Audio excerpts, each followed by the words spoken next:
हम आपसे एक आग्रह करेंगे और वो आग्रह ये है,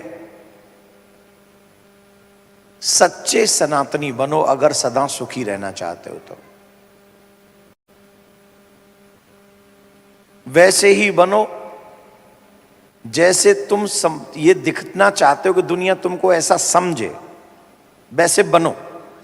दिखो नहीं, बनो।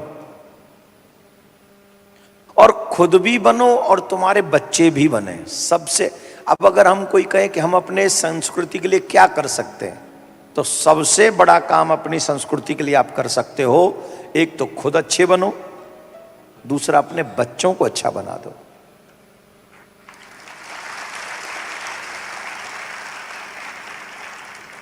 जब आपके बच्चे अच्छे होंगे तो आपके पितृ तर जाएंगे, यही शास्त्र कहते हैं। हम लोग सत्कर्म इसलिए नहीं करते कि ऊपर मरेंगे तो 72 हूर मिलेंगी। हमें 72 हूर नहीं चाहिए। हमारे यहां कोई हूर वूर का कॉन्सेप्ट नहीं है। सच बता रहे हैं हम आपको। हमारे यहां कॉन्सेप्ट है मुक्ति का। पुनरपि जननम पुनरपि मरणम पुनरपि जननी जठरे शयनम। शादी का मतलब सिर्फ घूमना फिरना नहीं है। शादी का मतलब है कि मैं जब मर जाऊं तो मेरी पीढ़ियां मेरे पितरों को जल दे सके, उनका तर्पण कर सके, उनका श्राद्ध कर सके, जिसके बाद मेरे पितरों के ऋण से मैं उऋण हो जाऊं। आजकल आपने देखा होगा हमारे बच्चे शादी नहीं करना चाहते, लेकिन हमारी सरकार ने एक सहूलियत दे दी है, लिविंग रिलेशनशिप में आप रह सकते हो अगर 18 साल के हो तो। ये देश भारत है। ये कौन सा भारत है? ये खोया हुआ भारत है। ये विश्वगुरु भारत नहीं है। ये विश्वगुरु भारत नहीं हो सकता जहां हर चौराहे पे शराब के ठेके खुले, हर गली के नुक्कड़ पे शराब के ठेके खुले, जहां गऊ की हत्या होती है। ये विश्वगुरु भारत नहीं हो सकता। जहां गऊ की हत्या होती है वो विश्वगुरु भारत नहीं हो सकता। जहां पर ऐसे कानून हो, जहां लिविंग रिलेशनशिप आफ्टर 18 ईयर्स आप किसी के भी साथ रह सकते हो, जिस देश में ऐसे कानून हो, वो विश्वगुरु नहीं हो सकता। मेरे ऋषियों का भारत, मेरे राम का भारत, मेरे भक्तों का भारत, मेरे पुराणों का भारत, जिसे हम विश्वगुरु कहते हैं, वो भारत अलग है, वो भिन्न है। जहां कभी भी बच्चे अपने माँ बाप के आगे आंख उठाकर बात नहीं करते। अपनी जिम में शादी की बात करना तो बहुत दूर की बात है, माँ बाप से लड़ना तो अलग की बात है, माँ बाप के आगे शराब पी के आने की अलग बात है। वो अपने माँ बाप के आगे नजरें नहीं उठाते। जिस देश में ऐसे संस्कार होते हैं वो होता है विश्वगुरु। कौन सा गुरु? खोया हुआ भारत है, ये विश्वगुरु भारत नहीं। सच नहीं बोलेगा कोई। सच बोलने से डर लगता है सबको। अगर सच बोलो और सच सुनो तो फिर सुधरने का चांस भी होंगे।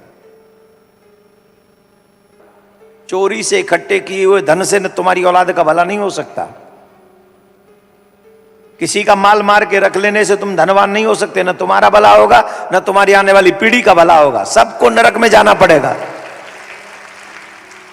मांस खाने से तुम्हारा भला नहीं होगा, शराब पीने से तुम्हारा भला नहीं होगा, व्यभिचार करने से तुम्हारा भला नहीं होगा, ना तुम्हारी पीढ़ी का भला होगा।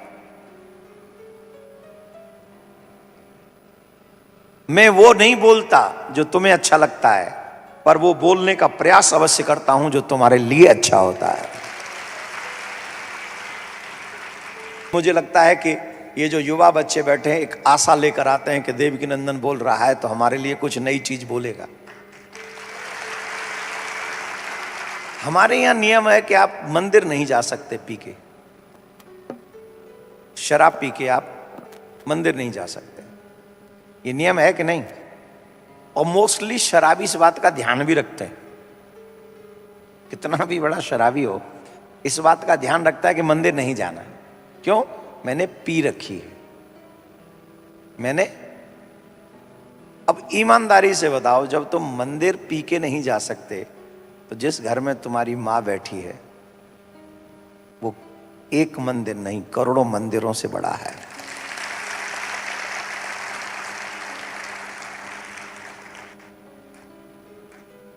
जिस मां के माध्यम से हम इस संसार में आए हैं, जिस घर में मेरी मां बैठी है, वहां मैं पी के कैसे जा सकता हूं?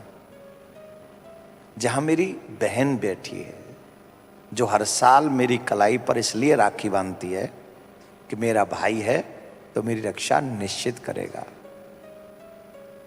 क्या वो किसी देवी से कम है? एक बेटी बैठी है उस घर में, जिस बेटी को यह आशा रहती है मेरा बाप है ना, पूरी दुनिया में मेरा बाल भी बांका कोई नहीं कर सकता, मेरा बाप है।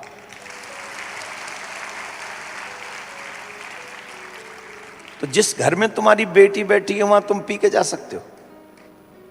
एक और जो सबसे ब्यूटीफुल रिलेशन तुम्हारा उसी घर में है, कौन सा?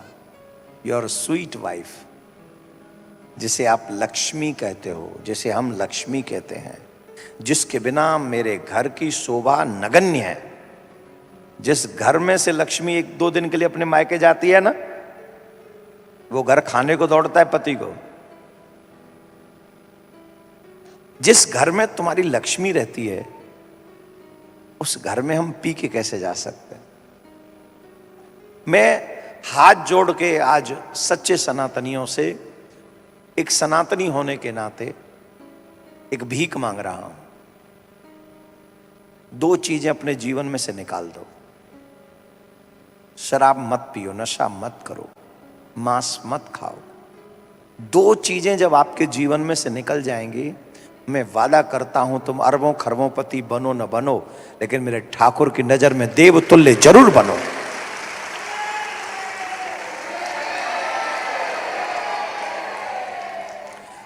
और अगर तुम्हारा जमीर जिंदा है, ये सनातन परंपरा है कि हमसे अगर कोई कुछ मांगे, स्पेशली ब्राह्मण मांगे, तो उसे जरूर देना चाहिए। अगर वो निराश चला गया तो हमको सदग्रस्त नहीं माना जाएगा। मैं आपसे भिक्षा मांगता हूं आपके कल्याण की, आपके घर के विकास की, आपकी उन्नति की, आपके पदोन्नति की, आपके विचार की उन्नति की, आपके परलोक की उन्नति की, आपके पितरों की प्रसन्नता की उन्नति की। ईश्वर आपसे प्रसन्न हो, ऐसा कार्य करने के लिए मैं आपसे भिक्षा मांग रहा हूं।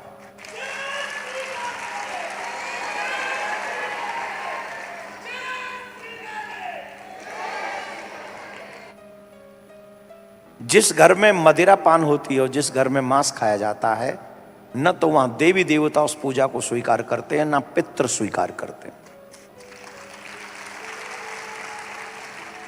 अब आप सोचिए, जिस घर में पितृ भी पूजा स्वीकार न करें और जिस घर में देवता भी पूजा स्वीकार न करें, उस घर का उत्थान कैसे होगा, जरा बताइए। अगर आप हिंदू हैं तो आपको शास्त्रों की बात पे बिलीव करना पड़ेगा, और अगर आप आदि बातों पे बिलीव करेंगे, आदि पे नहीं करेंगे, तो आप मरेंगे, आप फंसेंगे, न यहाँ के रहोगे। वो हमारे यहाँ कहावत है ना, एक धोबी का कुत्ता घर का न घाट का, फिर वो बात सिद्ध हो जाएगी। हम न घर के रहेंगे न घाट के रहेंगे, न तो यहाँ हमारी कोई वैल्यू रहेगी, न वहां हमारी वैल्यू रहेगी। अरे हम कम से कम भगवान का नाम जपेंगे तो हम विश्वास के साथ कहते हैं, यहाँ के हम चाहे किसी मतलब के न रहें, पर वहां के जरूर मतलब के रहेंगे। ये युवा बच्चे बैठे हैं जो तुम्हारी गोद में बच्चे बनकर आए थे, छोटे छोटे बच्चे, और तुम उनके आगे ड्रिंक करके नाच रहे हो, घूम रहे हो, या लड़ रहे हो, या फाइट कर रहे हो। क्या सीखेंगे तुमसे वो?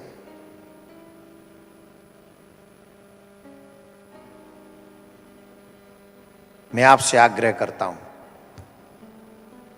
ईश्वर के सच्चे भक्त बनो, सच्चे सनातनी बनो, सच्चे धर्मात्मा बनो, नकली नहीं। अगर आप असली धर्मात्मा बनेंगे तो ठाकुर जी तुम्हारे ऊपर कृपा करेंगे, इसमें कोई संशय नहीं। और हमने तो देखा है, बहुत सारे मुस्लिम, उनके परिवार शराब नहीं पीते। तुमसे ज्यादा कट्टर हैं वो इस विषय में, वो नहीं पीते। वो खाते हैं क्योंकि उनका धर्म ऐसा परमिशन देता है, पीते नहीं है वो। और हमारे यहाँ ना तो खाने की परमिशन और ना पीने की परमिशन, और हम दोनों बिना परमिशन के करते हैं। और जितना पैसा ज्यादा आया वो ही ज्यादा करते हैं। जब पैसा छुट्टा आया ना, तो अब हमने उसको एक स्टेटस बना लिया है। अरे यार, कोई नरक जाने का भी स्टेटस होता है क्या? जिन कर्मों से मैं नरक चला जाऊं वो भी कोई स्टेटस हो सकता है? अब बताओ, जितना मैंने तुम्हें प्रवचन दिया उतना प्रवचन कभी तुम्हारे पापा ने भी दिया इतने इस विषय पे? इसलिए गुरुदेव पापा से भी बड़े होते हैं। हाँ, क्या बोलना पड़ेगा?